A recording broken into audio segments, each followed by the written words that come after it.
آج ایک بندہ چوری کرتا ہے، ڈاکے مارتا ہے، ظلم کرتا ہے، جور و تعدی کے بازار کو گرم رکھتا ہے، اپنی طاقت کے بل بوتے پر، اقتدار کے بل بوتے پر، اپنی اثر و رسوخ کے بل بوتے پر، اپنے منصب کے بل بوتے پر وہ کمزور کو دبا لیتا ہے، غریب کی گردن مروڑ دیتا ہے، غریب اس کے سامنے بات نہیں کر سکتا، اور ساری زندگی وہ ڈاکو، وہ چور، وہ بدماش، وہ غنڈا، وہ اشتہاری دندناتا رہتا ہے، اور اس کو نہ کوئی عدالت پکڑتی ہے اور نہ قانون اس کی گرفت کر سکتا ہے، اور نہ بستی میں، محلے میں، گلی میں اس کے سامنے کوئی آواز اٹھا سکتا ہے،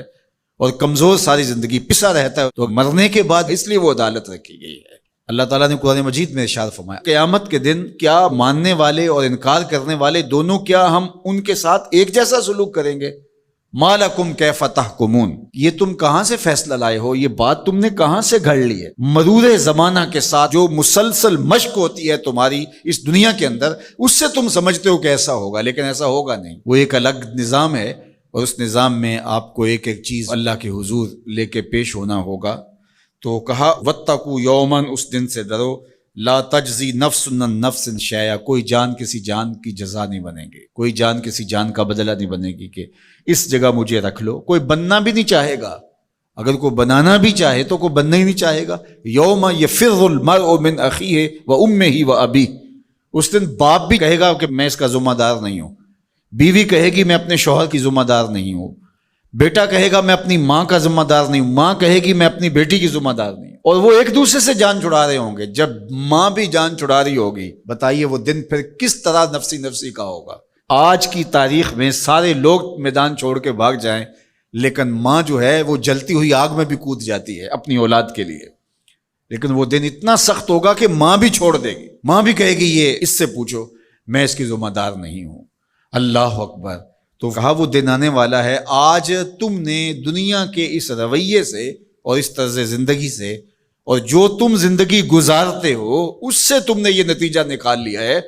کہ آخرت میں بھی ایسے ہی چلے گا، تو ایسے نہیں ہے۔ اور اگر آپ ناراض نہ ہوں، بعض اوقات خوش آمدی مریدین پیروں کو اس قدر کہتے ہیں کہ آپ تو بخشے ہوئے ہیں، آپ تو کامل ہیں، اور آپ تو پہنچے ہوئے ہیں، اور وہ سن سن کے بچپن سے جب آنکھ کھولتا ہے وہ شہزادہ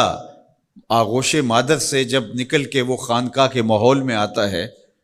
تو وہ یہی سنتا ہے کہ یہ کوئی الگ مخلوق ہے، تو آہستہ آہستہ اس کی طبع کے اندر بھی یہ راسخ ہو جاتا ہے کہ مجھے تو کوئی پرسش نہیں ہوگی، میں تو شریعت سے، قانون سے، اخلاقیات سے مبرہ ہوں۔ ہم نے دیکھا ہے کہ پیروں کے بیٹے بالکل نوخیز بچے بوڑھے سفید داڑھیوں والوں کی تذلیل کر رہے ہوتے ہیں اور ان کو غلاموں کی طرح سمجھ رہے ہوتے ہیں،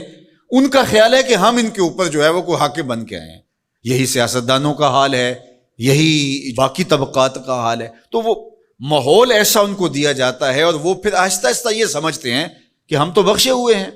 اور ایسا ہوتا ہے کہ وہ بیچارے دعا سے بھی محروم ہو جاتے ہیں۔ میں نے دیکھا ہے کہ جب لوگ فوت ہوتے ہیں